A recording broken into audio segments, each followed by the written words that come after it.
கடந்த சில மாதங்களாக உலகம் புது வாழ்க்கை பயின்று கொண்டிருக்கிறது.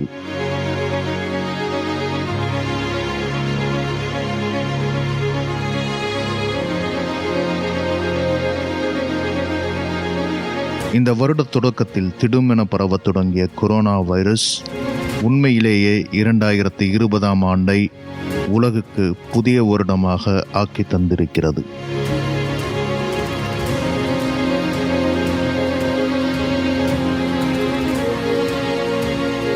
கொரோனா வைரஸ் கொடுத்திருக்கும் புதிய வாழ்க்கை எப்படி இருக்கிறது?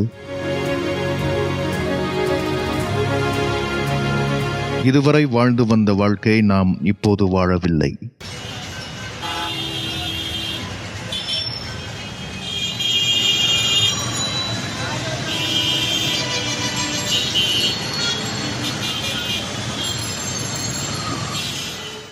நிறையவே மாறியிருக்கிறோம்.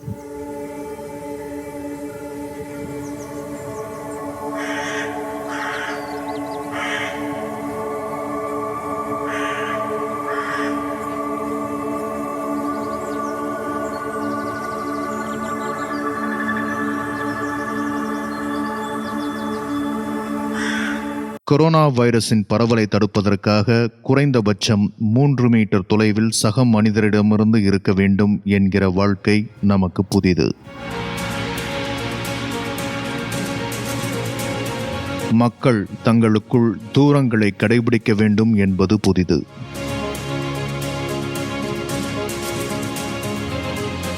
வீடுகளிலிருந்தே அனைவரும் வேலை பார்க்க முடியும் என்பது புதிது.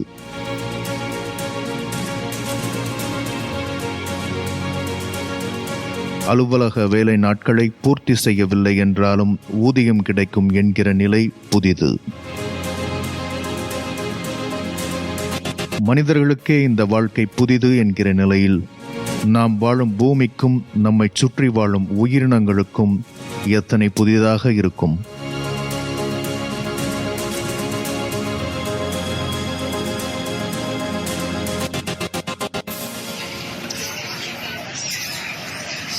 இவர்களை எல்லாம் பாருங்கள்.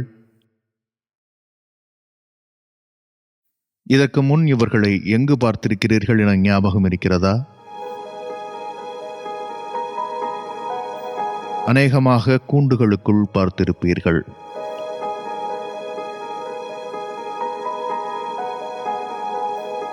ஆனால் இப்போது நிலைமை தலைகீழ்.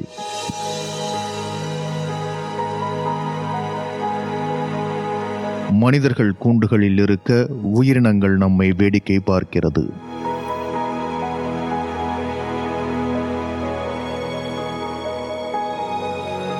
பிற உயிரினங்களை அழித்தும் அடைத்தும் வைத்திருந்த குற்ற உணர்வில் இன்று அவை மனிதர்கள் இல்லாத தெருக்களில் சந்தோஷமாக நடமாடுகின்றன என சொல்லிக் கொள்கிறோம்.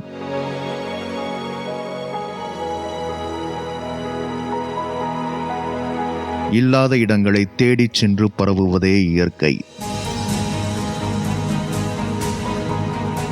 மனித இனம் அழித்த காடுகள், நீர்நிலைகள், மலைகள் எல்லாமும் இன்றி எங்கு செல்வது என்ற குழப்பத்தில் உயிரினங்கள் தவிக்கின்றன.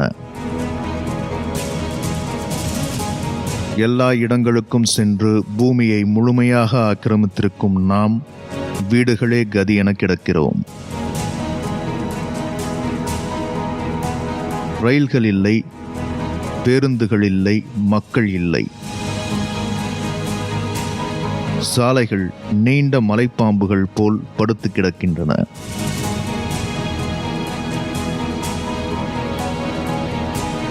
வாகனங்கள் இல்லை, நெரிசல் இல்லை, இரைச்சலும் இல்லை.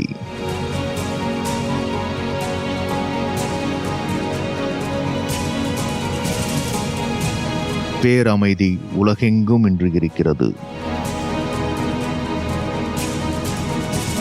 கவித்துவத்தை கைவிட்டுவிட்டு சற்றே அறிவியல் பூர்வமாக கவனித்தாலும் மனித இனம் முடக்கம் ஏற்படுத்தி இருக்கும் விளைவுகள் அபரிமிதமாகவே இருக்கின்றன. பூமியில் ஏற்படும் அதிர்வுகளை கணிப்பதற்காக ஆய்வு நிலையங்கள் பல உலகம் முழுவதும் இருக்கின்றன. அவற்றில் ஒன்றுதான் இது, ராயல் அப்சர்வேட்டரி ஆஃப் பெல்ஜியம்.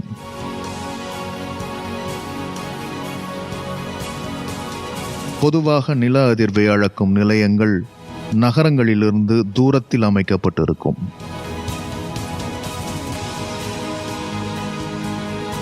அப்போதுதான் எந்தவித பிற அதிர்வுகளும் இன்றி பூமிக்குள் நேரும் சிறு அதிர்வுகளை கூட கவனிக்க முடியும்.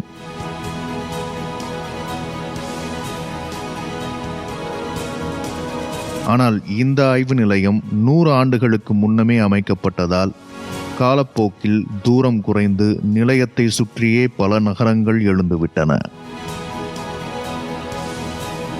இதுபோன்ற சூழலில்தான் அந்த ஆய்வு நிலையத்தார் எதிர்பாராத ஒரு விஷயம் உலகுக்கு நேர்ந்தது. Corona virus. உலகின் பாதி மக்கள் தொகை, கிட்டத்தட்ட 400 கோடி பேர் வீடுகளுக்குள் முடங்கும் சூழல் முதன்முறையாக வரலாற்றில் நேர்ந்தது. கொரோனா வைரஸ் பரவலை தடுப்பதற்கான ஊரடங்கு உத்தரவு உலக நாடுகள் பலவற்றில் நடைமுறைப்படுத்தப்பட்டது.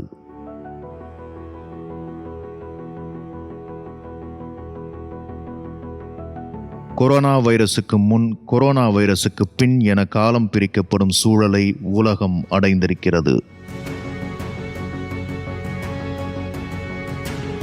மனித இனம் மௌனம் கொண்டது. பூமியின் அதிர்வு அளக்கும் இந்த நிலையத்தில் ஒரு முக்கியமான விஷயம் கவனிக்கப்பட்டது.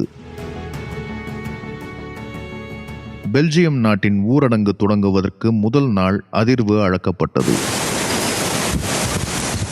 பிறகு ஊரடங்கு தொடங்கிய அன்று மீண்டும் அளக்கப்பட்டது. மிக பெரும் மாற்றம்.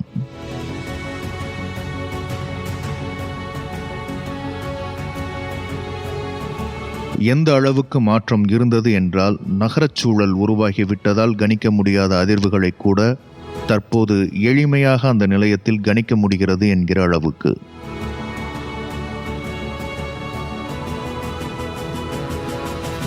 வழக்கமான நாளில் வாகனங்களின் போக்குவரத்து, கட்டட கட்டுமானம் போன்ற மனித வாழ்க்கை சூழலில் ஆய்வு செய்யும் போது 5.5 என்ற அதிர்வை கூட கணிக்க முடியாது.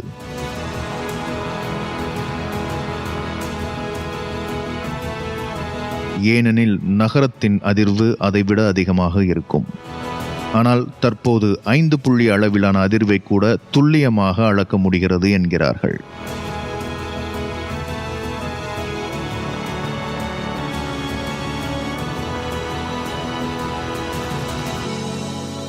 அந்த அளவுக்கு சுற்றி இருக்கும் நகரங்களில் அமைதி. ஒரு கிறிஸ்துமஸ் நாளின் பகலில் நிலவும் அமைதி ஊரடங்குக்கு பின்னான எல்லா நாட்களிலும் இருப்பதாக குறிப்பிடுகிறார்கள்.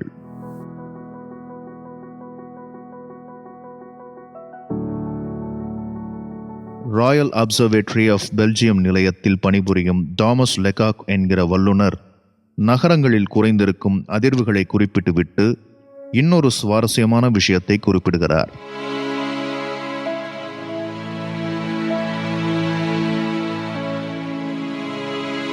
ஒவ்வொருவரும் வீட்டில் தனியாக இருப்பதாக எண்ணிக்கொள்கிறார்கள். ஆனால் அவர்கள் அனைவரும் ஒட்டுமொத்தமாக மொத்த பூமிக்கும் தேவையான முக்கியமான ஒரு விஷயத்தை செய்து கொண்டிருக்கிறார்கள் என்கிறார் தாமஸ். முதன்முறையாக மனிதர்கள் அவர்களுக்கே தெரியாமல் ஏதோ ஒரு நல்ல விஷயத்தை செய்வதாக புரிந்து கொள்ளலாம். கொரோனா வைரஸ் பரவலோ ஊரடங்கு உத்தரவுகளோ ஏதும் தெரியாத செயற்கைக்கோள்கள் இன்னும் சுவாரஸ்யமான தகவல்களை நமக்கு தருகின்றன. அவை அனுப்புகின்ற புகைப்படங்களில் முக்கியமான மாற்றம் ஊரடங்கு காலத்தில் காணப்பட்டிருக்கிறது. காற்று மாசு. நாடுகளும் நகரங்களும் முடங்கியிருக்கும் சூழலில் காற்று உயிர் பெற்றிருக்கிறது. செயற்கைக்கோள்கள் எடுத்து அனுப்பும் புகைப்படங்களில் ஒரு முக்கியமான விஷயம் குறைந்திருக்கிறது. Nitrogen di oxide. கார்கள், பேருந்துகள் முதலிய வாகனங்களிலிருந்து வெளியாகி காற்றை மாசுபடுத்தும் முக்கியமான வாயு. ஊரடங்கு காலத்தில் எடுக்கப்பட்ட செயற்கைக்கோள் புகைப்படங்களில் கணிசமான அளவில் குறைந்திருப்பது கண்டறியப்பட்டுள்ளது. நற்காற்றை நாம் சுவாசித்துக் கொண்டிருக்கிறோம். இதில் ஒரு நகைமுரண் இருக்கிறது. சுவாசக் கோளாறை உருவாக்கி மூச்சுத் திணறலை உண்டாக்கும் கொரோனா வைரஸால் சுவாசிப்பதற்கான சுத்தமான காற்று கிடைத்திருக்கிறது. ஸ்டான்ஃபோர்ட் பல்கலைக்கழகத்தில் பணிபுரியும் மார்ஷல் பர்க் என்கிற பேராசிரியர் சொல்லியிருக்கும் தகவலின்படி கொரோனா தொற்று குறைத்திருக்கும் காற்று மாசினால் சீனாவில் மட்டும் 4000 குழந்தைகளும் 73,000 முதியவர்களும் கடந்த 2 மாதங்களில் மட்டும் உயிர் பிழைத்திருக்கிறார்கள். எல்லாமே சரியாக இருப்பது போன்ற தோற்றம் ஏற்படுகிறது. ஆனாலும் எல்லாமே சரியாகத்தான் இருக்கிறதா?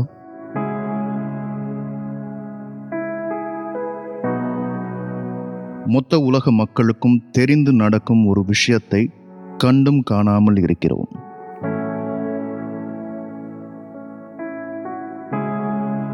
கொரோனா வைரசுடன் தொடர்புடைய எல்லா விஷயங்களை பற்றியும் அரசுகளும் நாமும் பேசிக்கொண்டிருந்தாலும் மொத்த அறையையும் நிறைத்து நேர் எதிராக நின்று கொண்டிருக்கும் யானையை பற்றி யாரும் பேசுவதே இல்லை. மனிதர்களின் ஒவ்வொரு அறைக்குள்ளும் வாழ்க்கைக்குள்ளும் நிற்கிறது காலநிலை மாற்றம் என்கிற யானை.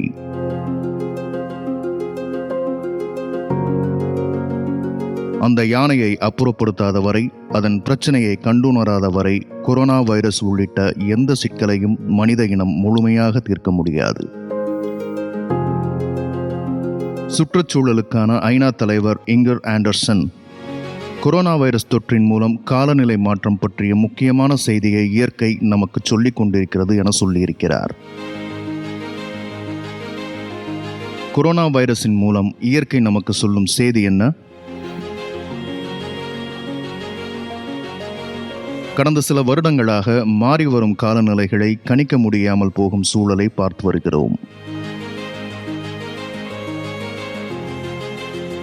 புயலோ மழையோ வெயிலோ இதுவரை நாம் கொண்டிருந்த காலநிலை மாதிரிகளை பயன்படுத்த முடியாத சூழலில் நாம் நிற்கிறோம்.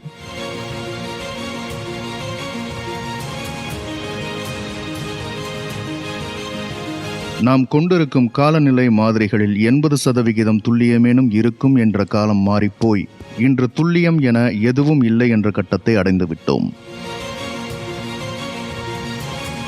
கோடை காலத்தில் கடும் வறட்சி ஆட்கொள்கிறது, வானம் பொய்த்து போகிறது, மொத்த மாதத்துக்கும் பெய்ய வேண்டிய மழை திடுமென ஒரு நாளில் கொட்டி தீர்த்து விடுகிறது. மழைநீர் வீணாகி விவசாயம் பொய்த்து பஞ்சம் உருவாகி வறுமை சூழ்ந்து உணவு பற்றாக்குறை ஏற்பட்டு விலைவாசி உயர்ந்து மக்கள் இடம்பெயர்ந்து வேலைவாய்ப்பு இன்றி தவித்து என காலநிலை மாற்றம் ஊகிக்க முடியாத வடிவங்களை பெறுகிறது.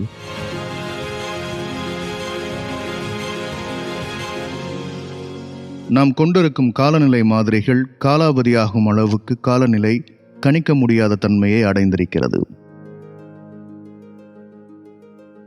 காலநிலை நம் அனுமானங்களுக்கு உட்படாமல் போய்கொண்டிருக்கிறது என்பதையும் அறிவியல்தான் நமக்கு சொல்லிக் கொண்டிருக்கிறது. காலநிலை மாற்றம் தீவிரம் குறைப்பதற்கான வழிகளையும் அறிவியல் அறிவுறுத்துகிறது. இவை எல்லாவற்றையும் உள்ளடக்கிய வட்டத்துக்குள் தான் இன்று நாம் கொரோனா வைரஸை எதிர்கொண்டு இருக்கிறோம். உலக அறிவியலாளர்கள் கொரோனா வைரஸ் பிரச்சனையை பொறுத்தவரை மனித நாகரிகம் நெருப்புடன் விளையாடுகிறது என்கிறார்கள். அறைக்குள் இருக்கும் யானை பெரிதாகிக் கொண்டே போகிறது.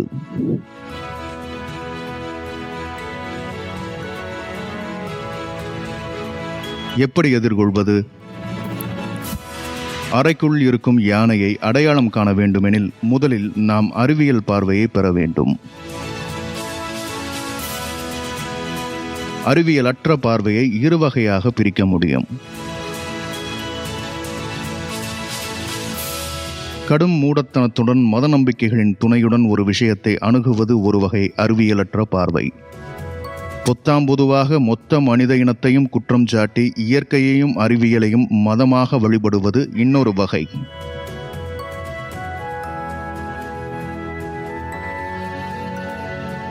இயற்கை மனிதனை தண்டித்து விட்டது, இயற்கையை மனிதனால் வெல்ல முடியாது, கொரோனா வைரஸை கொண்டு இயற்கை தன்னை புதுப்பித்துக் கொண்டது என கவித்துவம் என்கிற பெயரில் பொத்தாம்பொதுவாக பலர் பேசுவதை கேட்டிருப்பீர்கள்.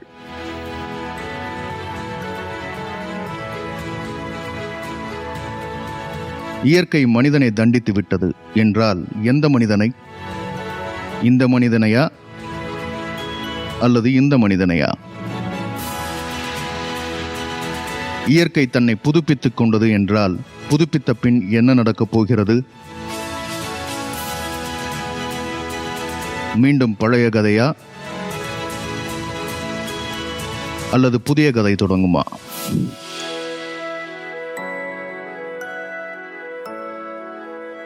கொரோனா வைரஸை கவித்துவமாக்குவதில் நாம் தொலைப்பது அரசியலை, அறிவியலை, மெய்யான தீர்வை. மனித இனம் தற்போது அடைந்துள்ள முடக்கத்தை பல தடவை அடைந்திருக்கிறது. மழைக்காலத்தில் முடங்கி கிடந்த குகை மனிதன் தொடங்கி உலகப் போர்களில் முடங்கி கிடந்த வரை மனித இனம் பரிணாம ரீதியாகவே பல முடக்கங்களை கண்டு வந்திருக்கிறது.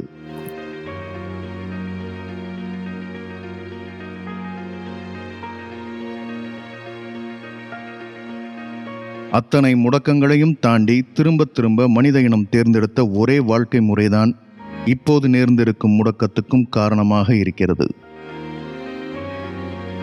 இன்றைப் போலவே முன்னரும் பல முறை மனித இனம் அழுதிருக்கிறது, குறை கூறியிருக்கிறது, திருந்த வேண்டுமென அறைகூவி இருக்கிறது, மாற்றத்துக்காக போராடி இருக்கிறது, கவிதை பாடி கோபத்தை தணித்திருக்கிறது. எதுவும் மனித இனம் சென்று கொண்டிருந்த பாதையை சரி செய்யவில்லை, மாற்றி போடவில்லை. காரணம் ஒன்றுதான். தனித்தனியே மனிதர்கள் இயற்கையை புகழ்பாடலாம், மனித இனத்தை பொத்தாம்பொதுவாக தூற்றலாம். ஆனால் மனித இனத்துக்கான முக்கியமான முடிவுகளை தனி மனிதன் எடுப்பதில்லை, அரசுகள் எடுக்கின்றன. நம்மை ஆள்பவர்கள் முடிவு செய்கிறார்கள். அறைக்குள் இருக்கும் யானையை, மனித இனம் அடைந்திருக்கும் அழிவின் விளிம்பை அடையாளம் காண முதலில் நாம் தொலைக்க வேண்டியது வழிபாட்டையும் பொத்தாம்பொதுவான பேச்சுகளையும் தான். மனித இனம் என்றாலும் எந்த மனிதன் என்று பிரித்து ஆராயும் பகுத்தறிவுடன் அணுகும்போது மட்டுமே தீர்வு கிடைக்கும். அரசிலும் சமூகத்தின் உயர் மட்டங்களிலும் வர்க்கங்களிலும் இருக்கும் மனிதன் இழுக்கும் திசைக்கு நாம் அனைவரும் ஓடுகிறோம். அந்த ஓட்டமே மொத்த மனித இனத்தையும் இயற்கைக்கு விரோதமான வாழ்க்கையை வாழச் செய்கிறது. இயற்கை அழிக்கப்படுகிறது. விளைவு கொரோனா வைரஸ், கொள்ளை நோய்கள், காலநிலை மாற்றம், பஞ்சம், பசி, பட்டினி, வேலையின்மை. கொரோனா வைரசுக்கு காரணம் சீனா, இஸ்லாமியர்கள் என கதை கூறி கொண்டிருக்கும் அரசுகள் காலநிலை மாற்றத்தை ஒரு காரணமாக இதுவரை பொருட்படுத்தியிருக்கிறதா? எங்கு சென்றாலும் உடனே கையை தண்ணீரில் கழுவுங்கள் என போதிக்கும் அரசுகள் கோடைகால உச்சத்தில் நேரவிருக்கும் தண்ணீர் பஞ்சத்தை பற்றி பேசியிருக்கின்றனவா?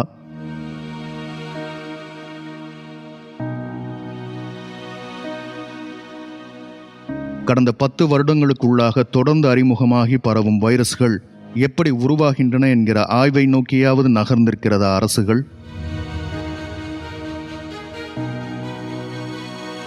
சுத்தமான காற்றும் பரிசுத்தமான வானமும் அற்புதமாக இருந்தாலும் நிலையாக இருக்கப் போவதில்லை. இயற்கை நம்மை வென்றுவிட்டதாக கவிபாடி ஏமாற்றிக் கொள்ள வேண்டாம். கொரோனா வைரஸ் மனித இனத்துக்கு பாடம் கற்பித்திருப்பதாக சொல்லி ஆனந்தமடைந்து கொள்ள வேண்டாம். எல்லாமுமே பொய்கள், திசை திருப்பும் நாடகங்கள். கொரோனா வைரஸ் பிரச்சனையில் நம் உண்மையான அணுகுமுறை என்னவாக இருக்கப் போகிறது என தெரியுமா?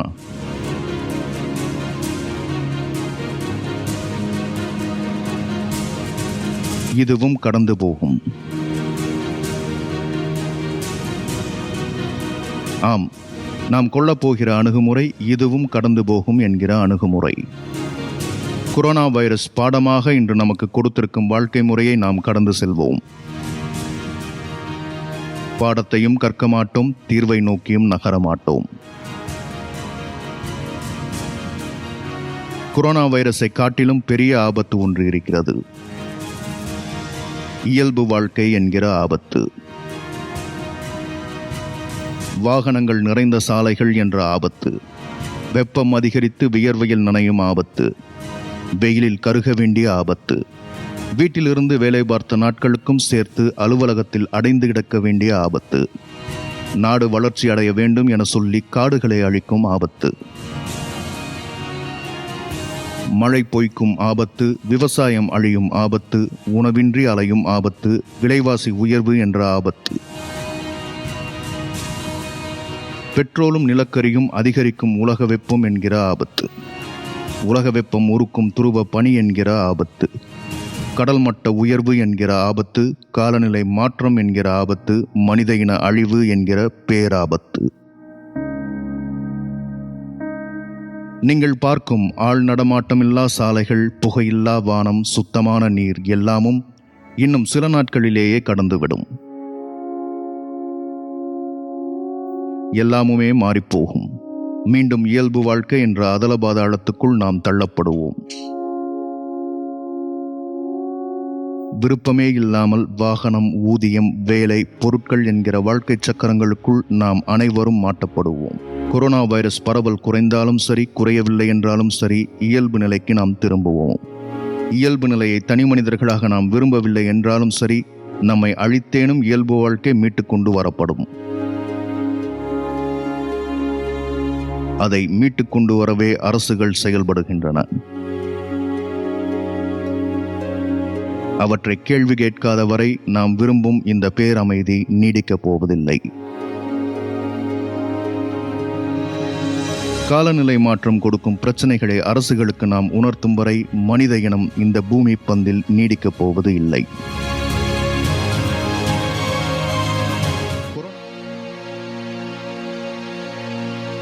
பெர்மஃப்ராஸ்ட், தமிழில் உறைபனி என சொல்லலாம்.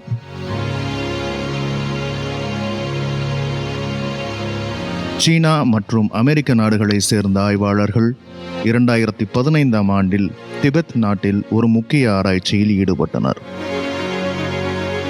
உருகும் பனிப்படலங்களே அவர்களின் ஆராய்ச்சிக்கான களம். 164 அடிகளுக்கு உறைபனி படலத்தில் துளை போட்டனர். 15,000 வருடங்களாக உறைந்திருந்த பனிப்படலம் அது. உறைபனியின் ஆழத்தில் இருந்த பனிப்படலங்களை ஆய்வுக்கு எடுத்து சென்றனர். ஒரு முக்கியமான கண்டுபிடிப்பு நிகழ்ந்தது. பல்லாயிரம் வருடங்களுக்கு முந்தைய பனிப்படலத்தின் ஆழத்தில் நுண்ணுயிர்கள் இருந்தன. வைரஸ்கள். ஆய்வுக்கு எடுத்துச் சென்ற படலங்களில் மட்டும் 33 வகை வைரஸ்கள் இருந்தன. அவற்றில் 28 வைரஸ் வகைகள் அறிவியல் அறிந்திராதது. அதாவது மனிதன் உலகை, பிரபஞ்சத்தை புரிந்து கொள்வதற்கென உருவாக்கி கொண்ட அறிவியலுக்குள் அந்த வைரஸ்கள் இல்லை.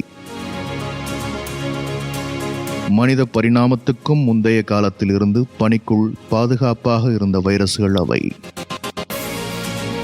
திபெத் தொடங்கி ஆர்க்டிக் மற்றும் அண்டார்டிகா பகுதிகள் வரை உலகின் பல இடங்களில் உறைபனி இருக்கிறது. பனிமலைகளாக, பனித்தீவுகளாக, இன்னும் பல வடிவங்களாக உறைபனி உறங்கிக் கொண்டிருக்கிறது. இந்த பனிப்பாறைகள் யாவும் மனிதன் உருவானதற்கும் முந்தைய காலத்திலிருந்து இருப்பவை. இவை கொண்டிருக்கும் நுண் உயிர்களும் வைரஸ்களும் மனித இனத்தின் காலத்துக்கும் முந்தையவை.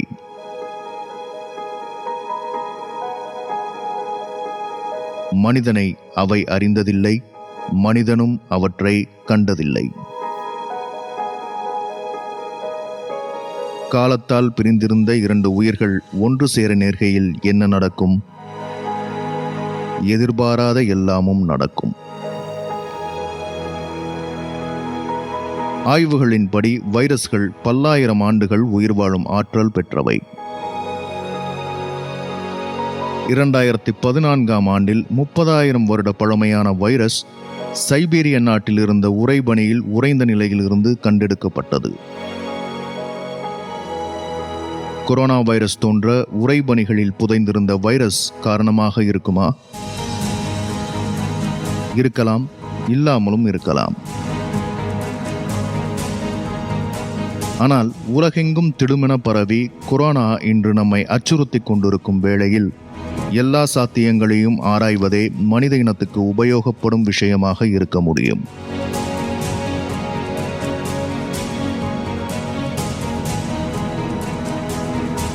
தொழிற்புரட்சியை மனித இனம் அடைந்த 18ஆம் நூற்றாண்டிலிருந்து பல மாற்றங்களை நாம் அடைந்து வந்திருக்கிறோம்.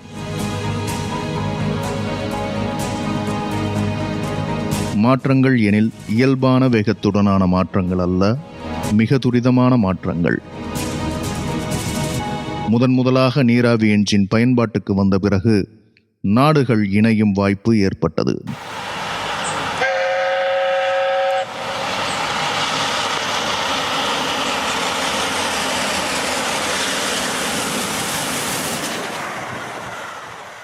எல்லா நாடுகளில் இருந்தும் மக்கள் பிற நாடுகளுக்கு பயணித்தனர்.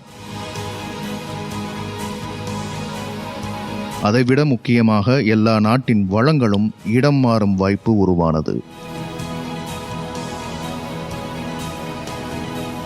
உலகின் மொத்த வளங்களை கொள்முதல் செய்து உற்பத்தி பெருக்க அமெரிக்கா முதலிய வல்லரசு நாடுகள் கடுமையாக போட்டி போட்டன. விளைவாக தொழிற்சாலைகள், உலகப் போர்கள், படையெடுப்புகள், ஆக்கிரமிப்புகள் பூமி பந்தை சின்னாபின்னமாக்கின. நீராவிலிருந்து நிலக்கரி வந்து, பிறகு பெட்ரோல் வந்து, இன்று ஹைட்ரோ கார்பனும் வந்து பூமியெங்கும் துளைகள் போடப்படுகின்றன.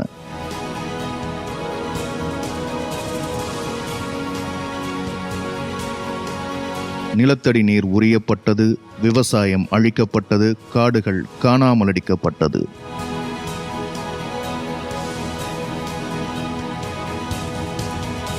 தொழிற்புரட்சியின் சமீப முகம்தான் தொழில்நுட்ப புரட்சி. இணையம் அறிமுகமான கடந்த 50 ஆண்டுகளில் உற்பத்தி அசுர வேகம் கொண்டது. தேவையா தேவையில்லையா என தெரியாமலே பல பொருட்கள் சந்தைக்கு வருகின்றன. நேற்று வரை நாம் பயன்படுத்திய பொருட்கள் இன்று இல்லை, இன்று பயன்படுத்துபவை நாளை இருக்கப் போவது இல்லை. அள்ள அள்ள பணம், சுகிக்க சுகிக்க பொருட்கள், சுரண்ட சுரண்ட மக்கள் என வல்லரசு நாடுகளும் பன்னாட்டு நிறுவனங்களும் பூமியின் முகத்தை கடந்த சில வருடங்களில் முற்றிலுமாக மாற்றிவிட்டன. பூமியை பீடித்த பெரும் வைரஸ் என்ற இடத்தை மனிதன் வெற்றிகரமாக அடைந்தான். மனிதன் என்றால் நீங்களும் நானும் மட்டுமல்ல.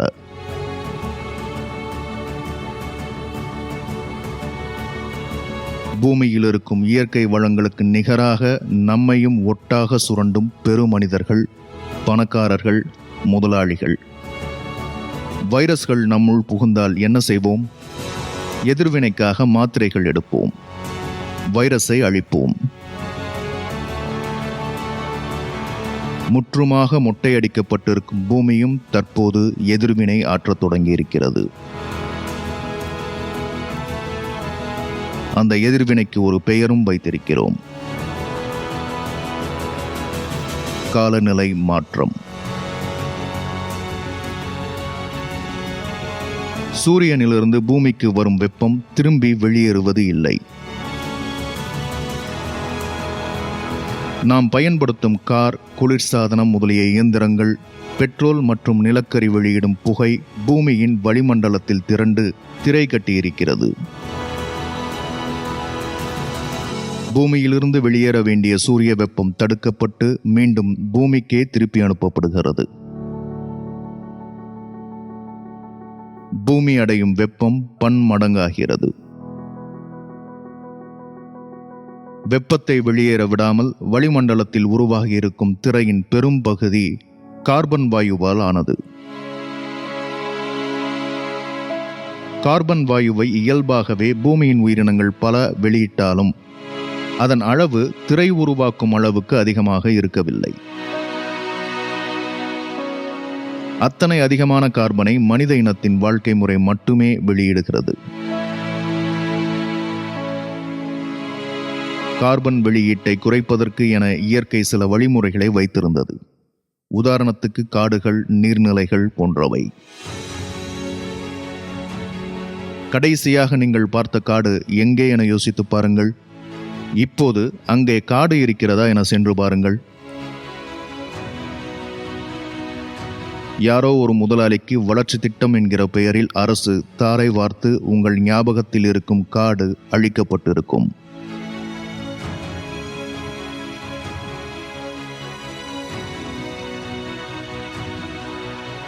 எத்தனை ஆறுகள், நதிகள், ஓடைகளை நாம் கொண்டிருந்தோம். இன்று அவை எதுவுமே இல்லை. அங்கெல்லாம் வாழ்ந்த உயிரினங்கள் எங்கே போயின?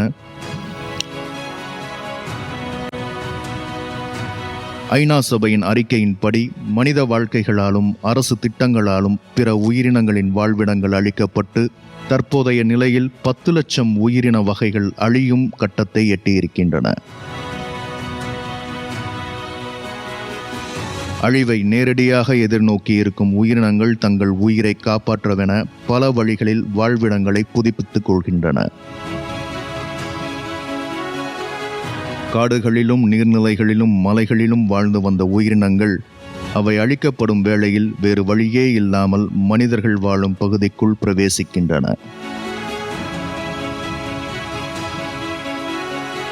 மனிதனின் அன்றாட வாழ்க்கைக்குள் தங்களின் தடங்களை பதிக்கின்றன. பிற உயிரினங்களுக்குள் இருக்கும் நுண்ணுயிர்கள் மனிதனுக்கு பரவும் சாத்தியங்கள் அதிகமாகின்றன.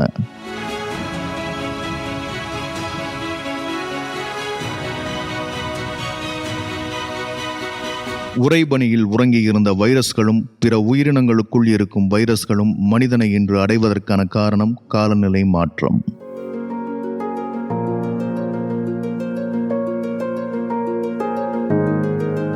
பறவைகளிலும் பன்றிகளிலும் வௌவால்களிலும் ஆர்டிக் பனியிலும் இருந்து வைரஸ்கள் வெளியேற வேண்டிய கட்டாயத்தை அதிகரிக்கும் வெப்பமும் இயற்கை அழிப்பும் ஏற்படுத்துகிறது.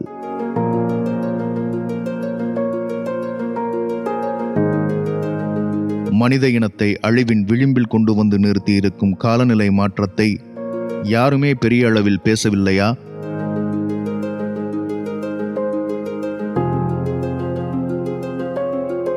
கடந்த நூற்றாண்டின் பிற்பகுதியிலிருந்து அதிகரித்து வந்த உலக வெப்பம் ஏற்படுத்த போகும் அழிவை பல ஆராய்ச்சியாளர்கள் அறிவித்துக் கொண்டே இருந்தனர். எவரும் பொருட்படுத்தவில்லை. என்னதான் அறிவியல் நிகழவிருக்கும் ஆபத்தை முன்னரே அறிவித்தாலும் ஆளும் அரசுகளுக்கு அறிவு இல்லை என்றால் அழிவு நிச்சயம். ஆகவே ஐக்கிய நாடுகள் சபை 1988ஆம் ஆண்டு காலநிலை மாற்றத்துக்கான உலக நாட்டு அரசுகள் கூட்டமைப்பு என்ற அமைப்பை தொடங்கியது. உலக நாட்டு அரசுகளின் பங்கேற்பை கோரியது. உலகம் அழியாது என்றும் எப்படியாக இருந்தாலும் மனித இனம் பிழைத்துக் கொள்ளும் என்றும் காலம் காலமாக நம்பப்பட்டு வரும் மூட நம்பிக்கையையே தொடர்ந்து கொண்டிருந்தன அரசுகள். அதை காட்டிலும் அரசுகள் கொண்ட தயக்கத்துக்கு முக்கியமான இன்னொரு விஷயமும் இருந்தது. காலநிலை மாற்றம் சரி செய்யப்பட வேண்டுமெனில் கார்பன் வெளியீட்டை குறைக்க வேண்டும். கார்பன் வெளியீட்டை குறைக்க வேண்டுமெனில் அரசுகளை நடத்தி கொண்டிருக்கும் முதலாளிகள் மற்றும் பெருநிறுவனங்களின் வணிகத்தை மூட வேண்டும். லாபங்கள் குறையும், கமிஷன்கள் கிடைக்காது, ஆட்சியும் நிலைக்காது. ஆகவே பெரும்பாலான நாடுகளின் அரசுகள் ஐநாவின் அழைப்பை ஏற்கவில்லை. முதலீட்டுக்கும் முதலாளிக்கும் ஓட்டுக்கும் ஆட்சிக்கும் இயற்கை காத்திருப்பதில்லை. பெருவணிக நிறுவனங்கள் அளித்திருந்த காடுகள், மலைகள், ஆறுகள் போன்றவற்றின் விளைவுகள் கடந்த 10 வருடங்களில் மிக கடுமையாக உலக நாடுகளில் வெளிப்பட்டது. உறைந்த அருவி, கடுமையான மழை, பேரழிவை கொடுக்கும் தொடர் புயல்கள் என உலக அரசுகளுக்கு வேலை வைத்துக் கொண்டே இருந்தது. நிறுவனம் நடத்தவும் காசு சம்பாதிக்கவும் கூட நாம் முதலில் உயிர் வாழ வேண்டும் என்கிற அறிவு முதலாளிகளுக்கு ஏற்பட்டதும் அரசுகளுக்கும் அறிவு திடீரென உதயமானது. கிட்டத்தட்ட 20 ஆண்டுகளுக்கும் மேலாக ஒன்றும் நடக்கவில்லை. 2015 ஒரு வழியாய் உலக அரசுகள் ஐநா சபையில் கூடின. எல்லா ஆய்வுகளையும் ஐநா சபை முன்வைத்தது. பிறகு ஒரு முக்கியமான விஷயத்தை அறிவித்தது. என்ன தெரியுமா? 2030 உலக மொத்த வெப்ப அதிகரிப்பையும் 1.5 டிகிரி செல்சியஸுக்குள் நிறுத்த வேண்டும். இல்லையென்றால் மனித இனம் அழியும். ஆங்கில திரைப்பட திரைக்கதை போல் தோன்றும் ஒற்றை வரி அரசுகளுக்கு வேறு பிரச்சனையை உருவாக்கியது.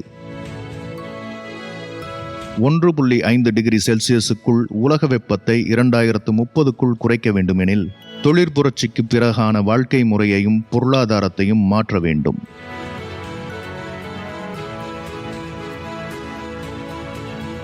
நிலக்கரி, பெட்ரோல் போன்ற புதைபடிம எரிபொருட்களை சார்ந்து இயங்கும் தொழில்கள், நிறுவனங்கள், கட்டுமானம் எல்லாவற்றையும் கைவிட வேண்டும்.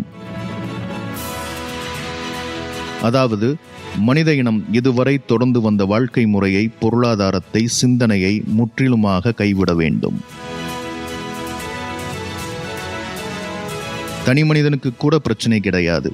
ஆனால் அரசுகளுக்கும் முதலாளிகளுக்கும் அது பெரும் பிரச்சனையாக இருந்தது. காரசாரமாக விவாதம் நடந்தது.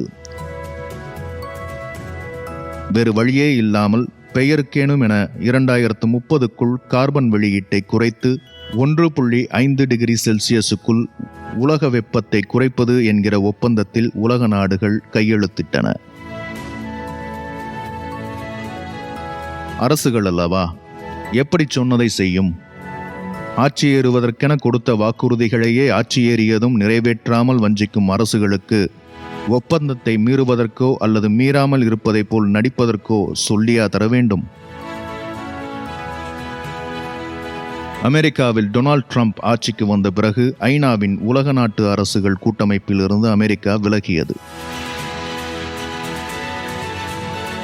பிரேசில் நாடும் பின் விலகியது.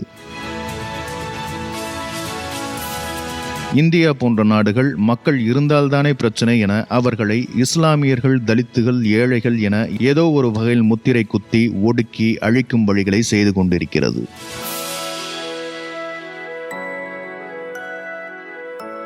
இந்த சூழலில்தான் கொரோனா வைரஸ் அறிமுகமாகி இருக்கிறது.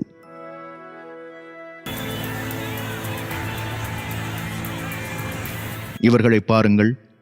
இந்தியாவின் பல இடங்களில் இருக்கும் தொழிலாளர்கள். ஊரடங்கு உத்தரவு அறிவிக்கப்பட்டு கைதட்ட பிரதமர் சொல்லிக் கொண்டிருந்த நேரத்தில் எங்கள் ஊருக்கு நாங்கள் செல்ல வேண்டும் என சொல்லி சாறை சாறையாக நடந்து சென்று கொண்டிருக்கிறார்கள். இன்னும் இவர்களைப் போல் தில்லி, குஜராத், ஹைதராபாத், கன்னியாகுமரி என பல இடங்களிலும் தொழிலாளர்கள் தங்கள் ஊருக்கு செல்ல வேண்டும் என போராடுகிறார்கள். அரசோ அவர்களை காவல்துறை கொண்டு அடித்து விரட்டுகிறது. இந்தியா போன்ற நாடுகளில் கொரோனா போன்ற வைரஸின் கொடுமை 2ஆம் பட்சம்தான் என்பதை அரசும் காவல்துறையும் காட்டிக் கொண்டிருக்கிறது. ஆனால் இந்த தொழிலாளர்கள் எல்லாம் சொந்த ஊரை விட்டு ஏன் வேறு ஊருக்கு சென்றார்கள்? ஏன் வேலைகள் வேறு ஊர்களில், வேறு நகரங்களில், வேறு மாநிலங்களில் இருக்கின்றன? அந்தந்த ஊர்களுக்கான வேலைகள் என்னவாகின? எல்லா கிராமங்களிலும் விவசாயம் இருக்கும். விவசாயத்துக்கு நாட்டில் என்ன வாய்ப்பு இருக்கிறது? மழை இல்லை, நதிநீர் இல்லை, விவசாய பொருட்களுக்கு உரிய விலை அரசு கொடுப்பதில்லை. எல்லாவற்றையும் தாண்டி ஹைட்ரோ கார்பன் எடுக்கவும் ரசாயன தொழிற்சாலைகள் நடத்தவும் அனுமதி கிடைக்கிறது. நீரில்லா நிலம், மழையில்லா வானம், வருமானமில்லா விவசாயம் என எல்லாமும் சேர்ந்து கிராமங்களை விட்டு இவர்களை இடம்பெயர வைத்திருக்கிறது.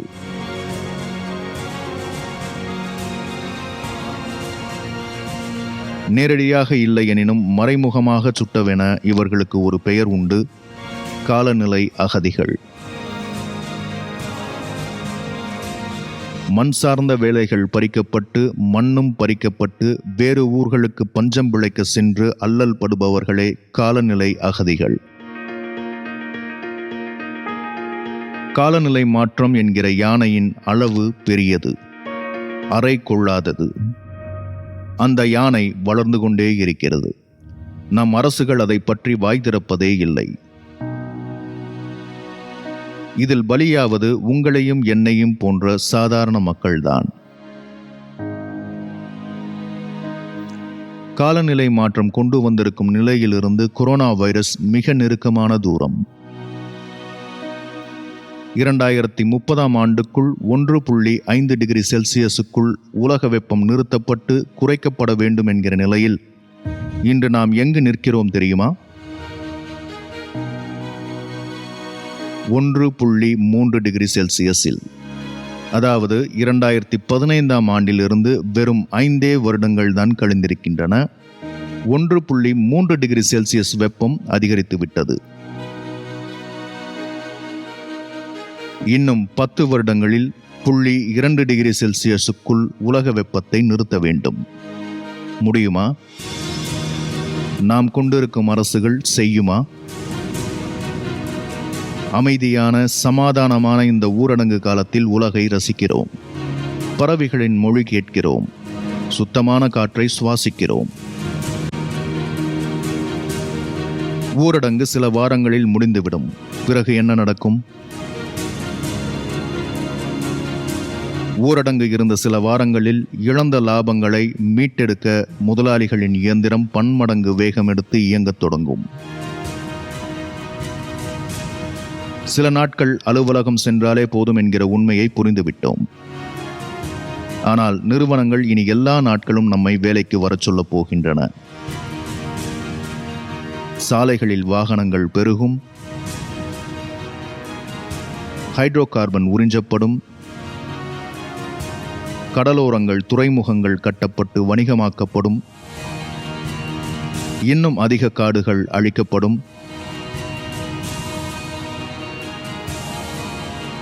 நிலங்கள் பாலைவனமாக்கப்படும்.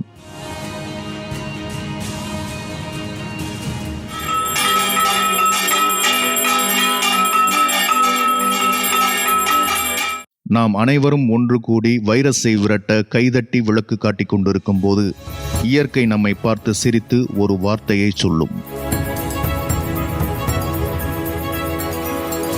அது நாம் கேட்க விரும்பாத வார்த்தையாக இருக்கும்.